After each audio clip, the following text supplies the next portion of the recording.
Las prisiones no solo son lugares donde se encierran a los delincuentes, son mundos cerrados donde las reglas de la sociedad quedan atrás y una nueva realidad emerge entre rejas, violencia y desesperación. Y México, como uno de los países con mayor índices de criminalidad en Latinoamérica, no es la excepción, pues de acuerdo a los datos del INEGI, en el año 2023, la población de individuos encarcelados en México era de más de 2.333 personas, lo que representa un aumento de 3.2% respecto al año anterior. De este total, el 94.3% eran hombres y el 5.7% mujeres, mientras que de este 100%, un 37.3% no tiene sentencia aún. Sin embargo, los centros de readaptación social, o como son popularmente llamadas por sus siglas en México, cerezos, son sonidos constantes de historias aterradoras y escalofriantes. En este video exploramos las historias más perturbadoras y poco conocidas que han ocurrido dentro de las prisiones, reafirmando la ya conocida leyenda de que los vivos definitivamente dan más miedo que los muertos. Los grupos delictivos controlan las cárceles. El 65% de las cárceles estatales de México están controladas por grupos del crimen organizado, según cuenta un informe sobre la situación penitenciaria en el país publicado en 2017. Este dato reitera la mala situación de las cárceles mexicanas, sacudidas desde hace mucho tiempo por la corrupción. En las noticias se cuenta desde notorios escapos de capos del crimen organizado, así como de la participación de sus funcionarios en diversos delitos. Hubo un tiempo que ahí estuvo la maquila, güey. La maquila es donde se hace la droga que se vendía en la calle. La maquilaban allá adentro del penal, güey. Había mucha gente que, comandantes de afuera pesados, que pues también se iban a vivir allá al penal, güey. Porque pues quién iba a sospechar que en el penal vivía un líder, güey. Se escondían, pues. Ahí se escondían, güey. Ahí se hacían muchas cosas. Entonces generaba mucha lana, güey. Los penales siempre han sido las mejores plazas, güey. En cualquier estado de la república, cualquier malandro que esté viendo, sabe que los penales son las plazas que más lana te dan. Ni en la calle ganas tanta lana como en el penal, güey.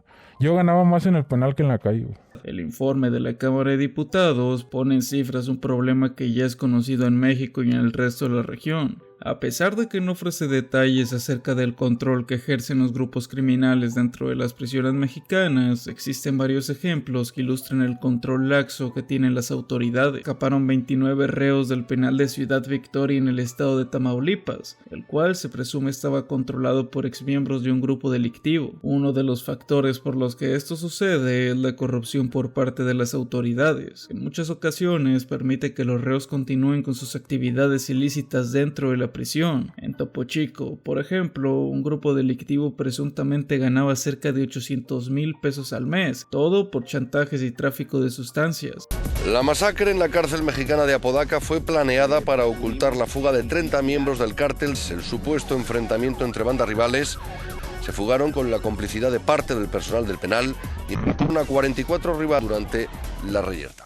El comandante Araña. Para este caso nos remitiremos a un personaje que apareció en un polémico podcast del Gusgri. Este individuo corpulento, alto y con una voz seca sería apodado de forma irónica como El Pequeño. Este habló de sus experiencias como integrante del cártel. Según El Pequeño, en un contexto penitenciario, los congeladores eran utilizados de manera brutal y despiadada. Este espacio, que originalmente servía para conservar la carne, se convirtió en un lugar de tortura para aquellos prisioneros que eran considerados problemáticos o que poseían información valiosa. Los internos eran sometidos a un sufrimiento extremo, siendo amarrados y colocados en posición vertical dentro de los congeladores. Las bajas temperaturas causaban un dolor insoportable y el tiempo que pasaban allí variaba según su complexión física. Los prisioneros más delgados se congelaban más rápidamente, mientras que los más corpulentos tardaban un poco más.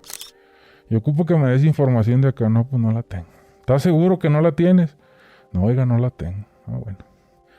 Métalo a la verga la pinche secadora, el hijo de su puta madre. Ahorita vas a ver cómo sí la tiene. Esa madre gira bien rápido, güey, y la lumbre es lo que seca la ropa. Entonces esa madre gira para que no queme la ropa. Y pues así se achicharra. Estaba el vato achicharrado, salía achicharrado. Todo achicharrado. Olía bien culero. Y como te quemas, güey, los pinches pelos con un encendedor, ¿cómo huele? Imagínate los vatos allá a la vuelta y vuelta. ¿Y ya salían muertos? ¿O, no. o cuando ya querían cantar ya le parabas? Sí, nomás les veías la cara. donde pues se veía que esa madre estaba girando. ¿Pausabas? Ajá. Simón, a ver, sácalo, güey. No, ya, jefe, te voy a decir todo y te voy a decir dónde está y te voy a decir cómo le encuentras y dónde le encuentras y qué carro trae y dónde vive y dónde trabaja y todo, güey. Y les volví a decir a este vato, ¿qué te costaba, güey, haberlo hecho por la buena, güey? Mira cómo estás de quemado, güey. Vas a quedar todo pinche deforme de la cara, güey. Quedaban deformes, güey. Este método para el dolor no solo se utilizaba para eliminar a las víctimas, sino también para preparar la carne que luego sería vendida. Como película de horror, el comandante Araña tenía sus propios tablajeros en el penal, un hombre que le daba a los carniceros. El pequeño enfatizó en su relato que la labor de tablajero desempeñaba un papel crucial en este oscuro sistema. Era el responsable de cortar y procesar la carne de los prisioneros eliminados. Su trabajo requería habilidades técnicas en la carnicería, pero también una disposición a participar en actos atroces. Cuando llegaban nuevos internos que representaban una amenaza, el tablajero recibía instrucciones precisas sobre cómo proceder. Detalló con Gusgri el metódico proceso. Los cuerpos eran congelados para facilitar el corte y evitar salpicaduras de sangre. Esto permitía al carnicero trabajar con mayor eficacia y limpiar el área rápidamente. La carne era luego almacenada en tambores grandes y enviada a granjas cercanas para ser utilizada como alimento para animales, así como también era enviada a mercados locales. Nadie sospechaba el origen de esta carne, la cual era tratada como un producto más en el sistema penitenciario. Se cree que los reos consumían parte de esta carne. Los maltratos también eran comunes. Prácticas como el uso de secadoras industriales para quemar a los prisioneros o insertar agujas gruesas en sus manos eran métodos habituales para obtener información. Los internos sabían que su supervivencia dependía de su capacidad para soportar el horror en carne propia. Venden marihuana, piedra, pase. Venden el alcohol. El alcohol son bebidas adulteradas. Es guachicol, se llama guachicol. La papa es papa que se deja fermentar 14, 15 días, que se pudra la papa en el agua. Con gel antibacterial. Lo evaporan en la cocina general, lo hacen todo eso. Sacan, por decir que tambos de basura llenos de guachicol. ¿Y lo venden? Sí, 150 la botella de medio litro. Como anécdota, este exreo del penal de Apodaca, la cárcel servía como almacén de cuerpos conservados en condiciones inhumanas y como zona de exterminio para todo aquel prisionero considerado como sapo o de comportamiento demasiado difícil como para ser controlado. Un centro del horror que el cártel había hecho suyo a su antojo tras doblegar al sistema penitenciario de Nuevo León, un sistema que es sorprendentemente común en las cárceles, donde normalmente el crimen organizado tiene controlado o inclusive tiene sus bases. El podcast reveló tanta información y nombres que inclusive le costó una advertencia al pequeño, quien según el creador de contenido fue rastreado y encañonaron a su familia por todo lo que dijo, pidiéndole entre lágrimas a Gusgri que retirara el video. Estaba acá por estos lados, pues. Y van y le levantan a la mamá y al cuñado o algo así. Le levantan y le dicen que si yo no borraba la entrevista, pues le iba a pasar algo a la mamá. Entonces el vato pues habla bien asustado. Y así acá entre voz cortada, por favor. Y yo, ándale, discúlpenme. Y pues tuvimos que hacerlo, güey. Que le dieron hasta las 12. Entonces el Liro Banzo dice, no, es que lo voy a eliminar. Lo voy a poner privado, dice. Y luego lo elimino. Y después lo subieron a TikTok, güey. Sí, lo y vi. pues me preguntaban a mí. Ya yo hubo una llamada más directa con una persona que dijo, no, mira, está bien. Una persona más arriba de este cártel. Y me dice que no hay pedo, pero que yo lo podía volver a subir. Deporte en la cárcel. El 31 de diciembre de 2019, lo que debía ser un partido amistoso de fútbol entre reclusos del Cerezo de Cieneguillas, terminó una tragedia que expuso el control del crimen organizado en las cárceles mexicanas. Uno de los 53 reos que fueron trasladados a otros penales desde el Topo Chico, el penal de allá en Monterrey, Nuevo León, fue Julio César Pardo Leiva, a quien ya le habíamos presentado aquí en Punto. Pardo es el reo que controlaba la renta de celdas, el cobro de pisos y las extorsiones en Topo Chico. Hoy está recluido en un penal federal de Veracruz. Un trabajo de Fátima Monterrosa. La tensión estalló cuando un balón dividido generó una barrida por parte de uno de los jugadores. Al no marcarse falta, los ánimos se encendieron y en cuestión de segundos, el partido se transformó en una batalla campal. Los jugadores dejaron de disputar la pelota para empuñar armas blancas y herramientas de fuego que habían sido introducidas ilegalmente al penal. El enfrentamiento dejó un saldo trágico: 15 reclusos fallecidos, uno más posteriormente en el hospital y 23 heridos. Las autoridades tardaron cerca de 2 horas y media en controlar la situación. El enfrentamiento, se supo después, no fue casual. Surgió entre miembros de dos de los mayores bandos rivales del crimen organizado que controlan al país. Ambas organizaciones habían roto su alianza en 2010 por el control de las rutas de trasiego de enervantes en Tamaulipas. Un partido amistoso de fin de año en una prisión mexicana en Zacatecas se terminó con 16 y 5 heridos tras una pelea de más de 2 horas. Se enfrentaban presos del cártel del Golfo contra los Zetas. Se calentaron y utilizaron las armas blancas que ilegalmente habían colado en la cancha. Todo ocurrió luego de que las autoridades habían peinado el penal el día antes. Los motines. El caso del Cerezo de Cieneguillas no es aislado. En México, muchas cárceles han sido escenario de motines y actos violentos organizados por grupos criminales, los cuales ejercen un control significativo dentro de los penales. Entre los ejemplos más destacados están los centros penitenciarios de Cieneguillas en Zacatecas, La Pila en San Luis Potosí y Ciudad Juárez en Chihuahua. Los reos que cometen las vejaciones identifican al otro grupo como miembros del Cártel del Noreste. Rucas del noreste. Mira, bien perra.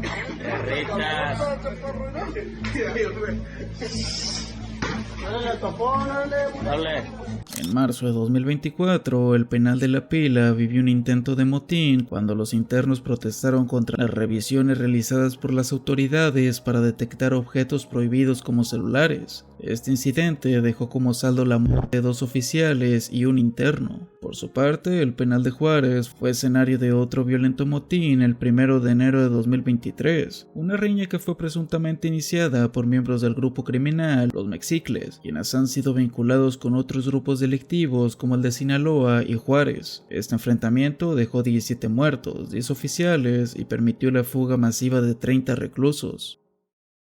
Aprovecho que llegamos a la mitad del video para invitarlos a suscribirse al canal para encontrar más videos de este tipo y pasar una noche agradable, así como también te invito a que vayas a verme en mi canal secundario, además de preguntarme lo que gustes en vivo en mi canal en la plataforma morada. Los enlaces a todas mis redes estarán en la descripción. Celda 27. La leyenda de la Celda 27 de finales del siglo XIX en una cárcel de Durango cuenta la historia de una celda maldita donde ningún preso lograba sobrevivir la noche. Cada recluso encerrado en ese lugar amanecía muerto al día siguiente, lo cual aterrorizó tanto a los guardias como a la gente del pueblo. Se decían muchas cosas. Algunos creían que un fantasma o ente oscuro le robaba el alma, otros pensaban que la celda estaba envenenada y algunos aseguraban que el mismo diablo visitaba a los presos para castigarlos. Sin embargo, nada era seguro y el misterio seguía vivo. La situación llegó a tal punto que las autoridades decidieron ofrecer la libertad a quien pudiese pasar una noche entera en la celda 27. En 1884, un preso llamado Juan, conocido como El Sin Miedo, aceptó el desafío. Antes de ser encerrado, pidió como última voluntad unas velas y una caja de cerillos para intentar descubrir el origen del misterio. Cuando llegó la noche, Juan encendió su primera vela y en medio del silencio, a medianoche,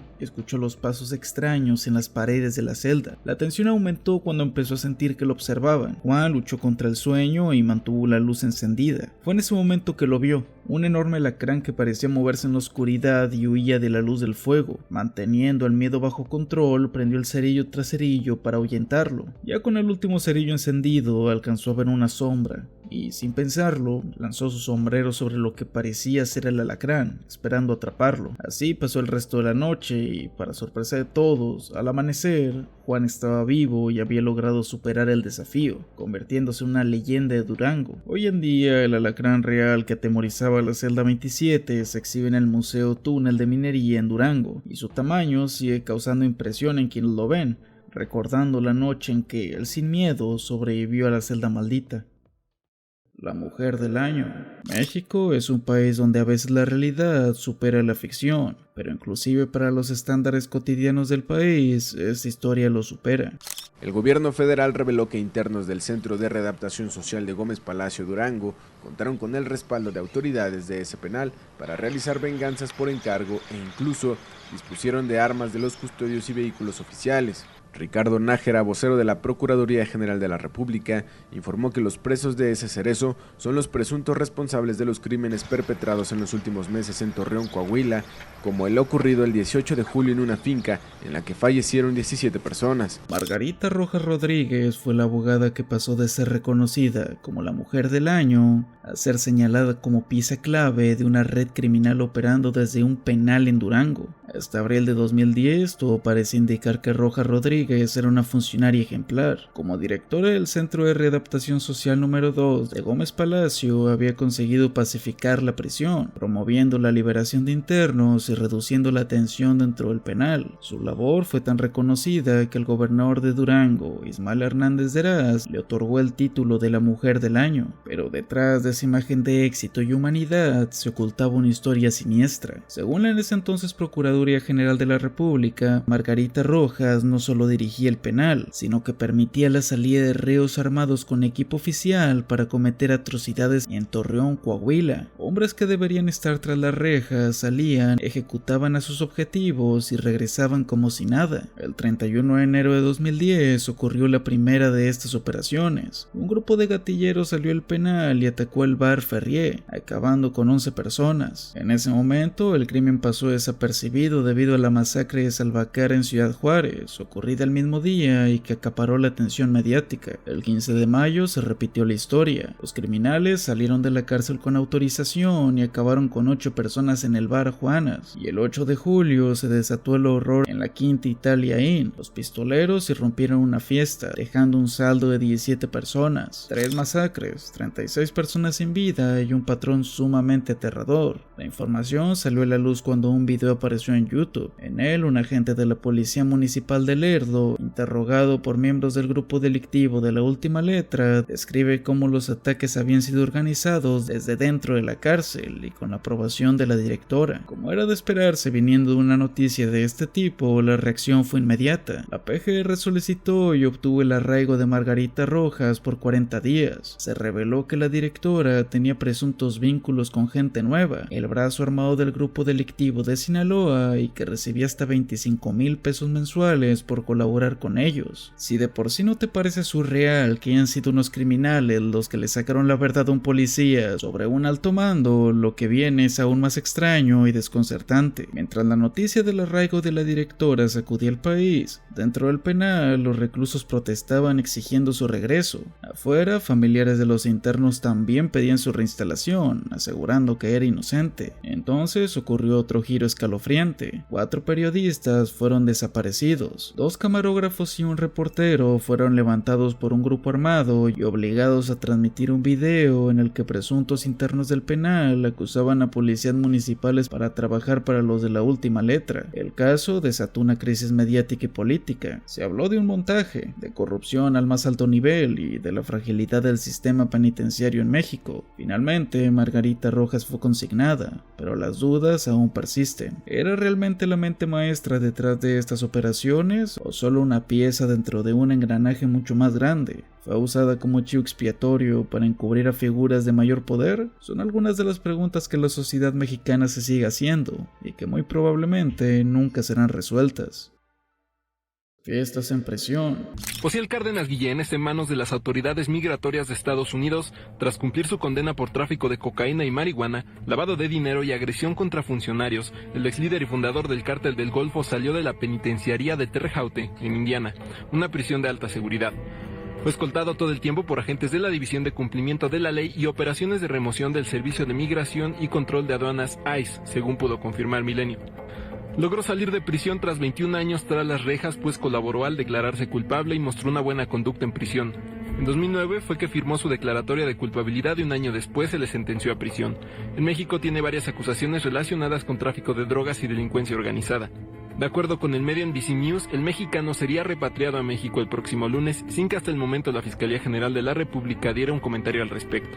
Osiel Cárdenas Guillén, líder del grupo delictivo del Golfo, es un ejemplo emblemático de este rubro. Tenía el control de capos que operaban fuera de prisión, así como manejaba el movimiento de enervantes en prisiones mexicanas, todo desde su celda en el penal federal de Almoloya, donde operaba su mafia con total impunidad. De acuerdo con el periodista Óscar Valderas, a través de sobornos a los custodios, introducía armas, sustancias ilícitas e incluso organizó fiestas con tequila y comida lujosa. En 2004 realizó una llamada en vivo a un noticiero matutino acusando y exponiendo a un funcionario corrupto que intentaba presionarlo para incriminar a un gobernador. Tras cumplir parte de la condena en Estados Unidos, fue deportado a México en 2024, donde fue recluido nuevamente. Aunque él es el caso más conocido, las fiestas en los penales organizadas por los propios reos es algo bastante habitual.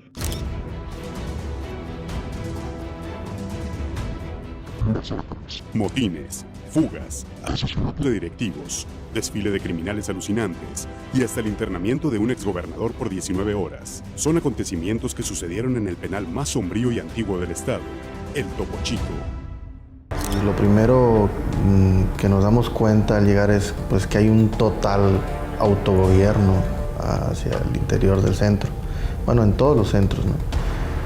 Autogobierno, corrupción. Estaba enseguida el penal femenil, pues igual había violaciones sobre las mujeres, las prostituían, había mucha droga al interior, teníamos conocimiento de que había armas, prácticamente los internos hacían lo que querían, ¿no?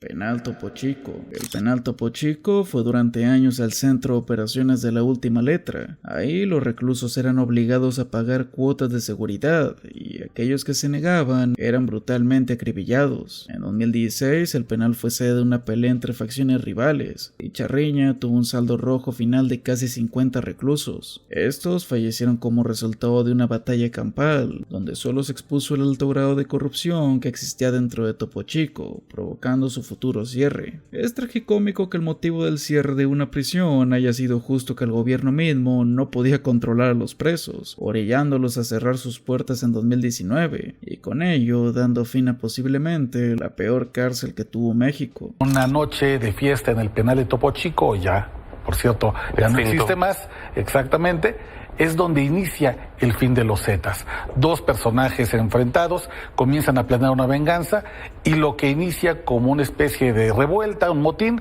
termina con los Zetas como el cártel que conocemos. Estos eventos reflejan cómo los grupos criminales han logrado infiltrarse y ejercer control dentro del sistema penitenciario mexicano. Y aunque lo más fácil sería echarle la culpa al crimen organizado, la realidad es que estos centros están plagados por problemas estructurales como corrupción, nula higiene y falta de personal capacitado para garantizar la seguridad. Espero que hayas disfrutado el video. De ser así, deja tu like para saber que este contenido te gustó. Y no olvides dejar alguna experiencia que hayas tenido relacionada en los comentarios. También cómo deberíamos castigar a los criminales según tu percepción. Quiero agradecer a Rodrigo del podcast del Iceberg por la mayoría del guión de este video, así como también al editor y al miniaturista del canal. Las redes sociales de todos estarán en la descripción. Sin nada más que agregar, estas fueron algunas de las historias de terror reales ocurridas dentro de las cárceles en México.